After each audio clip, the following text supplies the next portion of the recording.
Welcome back to episode of car talk. हमारे viewer हैं इमरान साहब। उन्होंने हमारे से ये सवाल किया है कि वो कह रहे हैं कि बेसिकली मैंने आपकी वीडियोस देखी, मुझे समझ आई कि आपने कहा है कि एक्चुअल रियल एस्टेट लें, शॉप्स लें जो कि किराए पे लगी हो ताकि आपको पैसे में इनकम मिले। बट वो कह रहे हैं कि अगर मैं 1 करोड़ की दुकान लेता हूँ तो मुझे उसमें जो मैक्सिमम रेंट आता है वो 50-60,000 रुपीज़ है, 50-60 हज़ार रुपये मुझे इसका रेंट मिलता है। ऑन दी अदर हैंड वो कह रहे हैं कि मुझे ऐसे ऑप्शन मिल रहे हैं इस्लामाबाद के अंदर, मॉल्स बन रहे हैं और वो कह रहे हैं कि आप हमारे से 1 करोड़ रुपये की दुकान लें और हमारे से 1 लाख रुपया पर मंथ रेंट लेना शुरू कर दें।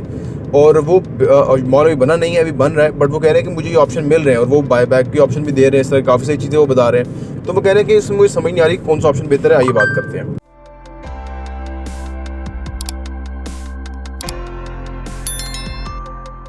बिस्मिल्लाहिर्रहमानिर्रहीम, अस्सलाम वालेकुम रहमतुल्लाहि व बरकातुहू। देखिए, ये जो आपको रेंट की अट्रैक्टिव ऑफर्स आती है ना, ये जो बिल्डर है उसके कैश फ्लो के प्रॉब्लम होते हैं।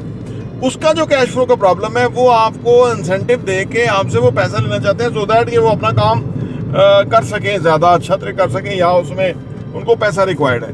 ठीक है, लेकिन ये तो थोड़ा सा सेंसिटिव है। उसकी वजह ये कि उनका काम चल जाएगा, फिर आपका काम नहीं चलेगा बाद में, क्योंकि आप जब वो किराया देना बंद करेंगे या डिले करेंगे या कुछ भी बहाना लगा देंगे, जी ये हो गया तो मुल्क के हालात हो गए तो उस सूरत में आप क्या कर सकेंगे।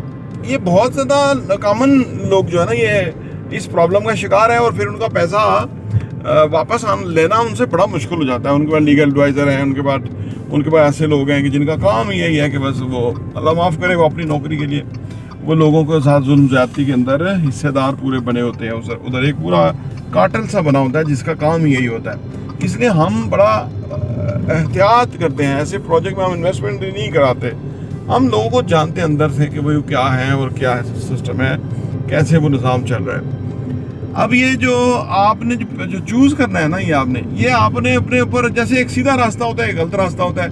गलत रास्ता बड़ा अट्रैक्टिव होता है, लेकिन खतरा ज़्यादा गलत रास्ते में होता है। सीधे रास्ते में इतनी अट्रैक्शन नहीं होती, लेकिन वो लॉन्ग लास्टिंग होता है। उसमें आपको पता होता है कि भाई देखो ना, जैसे दुनिया में जो लोग सीधा रास्ते से काम करते हैं, हलाल रोजगार कमाते हैं वगैरह, तो वो उनको ये एक तो यहाँ तो इनाम है ही है, लेकिन जो आखिरत का ईमान है वो बहुत बड़ा है।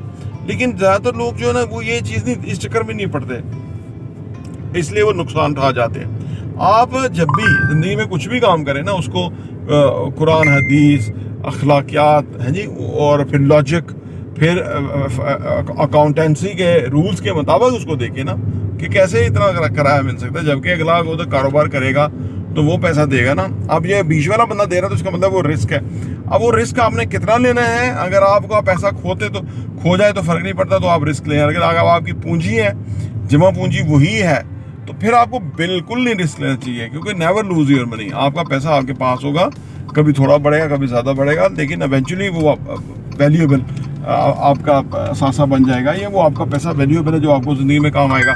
अदरवाइज़ अगर आपने इस तरह रिस्क खेल लिया तो वो फिर उस पर आपको फिर बाद में अफसोस, पशेमानी वगैरह होगी। प्रॉपर्टी में भी देखने का बहुत बहुत शुक्रिया।